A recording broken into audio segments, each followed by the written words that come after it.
Good morning, students. Today we are going to discuss art and architecture.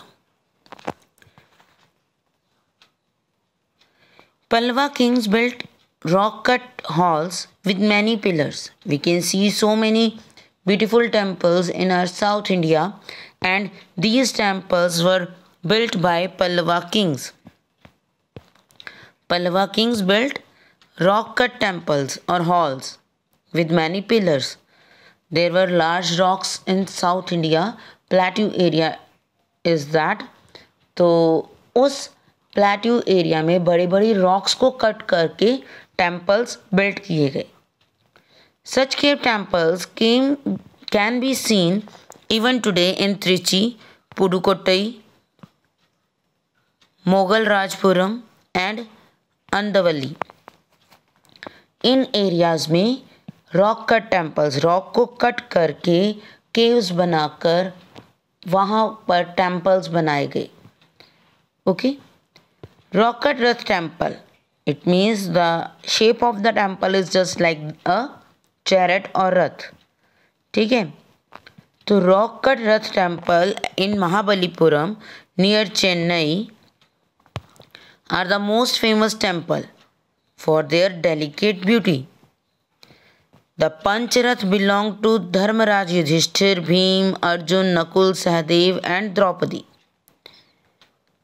Mahabalipuram में rock cut temple बनाया गया, रथ temple. इसमें different रथ, चैरेट्स और रथ you can say, वो rock को कट करके फॉर्म किए गए and it is very much beautiful. और ये 5 रथ किसके हैं? आपने पांडव्स का नाम सुना होगा, 5 पांडव, युधिष्ठिर, भीम, अर्जुन, नकुल, सहदेव एंड द्रौपदी. ये जो 5 रथ हैं, ये इन सब के रथ बनाए गए हैं. ठीक है, 5 पांडव और एक उनकी वाइफ, उनके रथ बनाए गए हैं. The other notable Pallava temples here are Kailashnath Temple and Shore Temple of Mahabalipuram near Chennai in Tamil Nadu. जो और temples हैं वो कौन से हैं? कैलाशनाथ टेम्पल और शोर टेम्पल जो महाबलीपुरम में बनाया गया है. Kailashnath temple is a temple that is made from a big plateau. उस बिग प्लेट्यू को कट करके प्रॉपर एक टेम्पल फॉर्म किया गया है.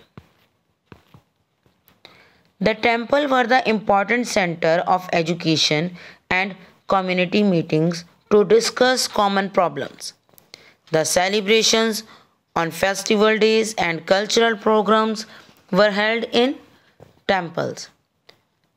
We have discussed before that all the important meetings were held in temples.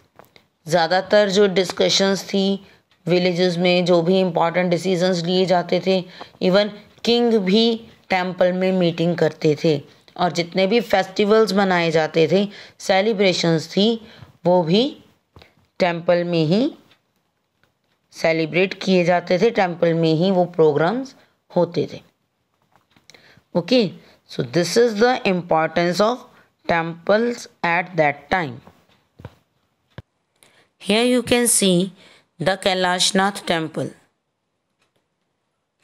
बहुत बड़ी बड़ी रॉक्स आपको दिख रही हैं और इन रॉक्स को कट करके ये टेम्पल बिल्ड किया गया. Okay, it is Kailashnath temple and I am going to show you another picture also.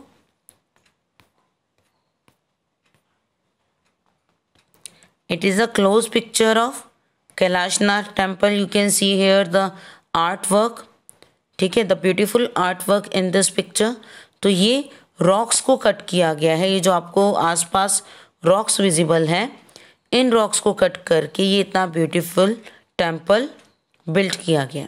Okay, so these are the 2 pictures of Kailashnath temple. Religion. A group of saints from different castes preached that devotion, bhakti was the personal religious matter. It means a person can worship any of the God. ठीक है, ये एक person का अपना personal matter है और हर person अपने according किसी भी गॉड को वर्शिप कर सकता है, वेदर इट इज विष्णु और शिव।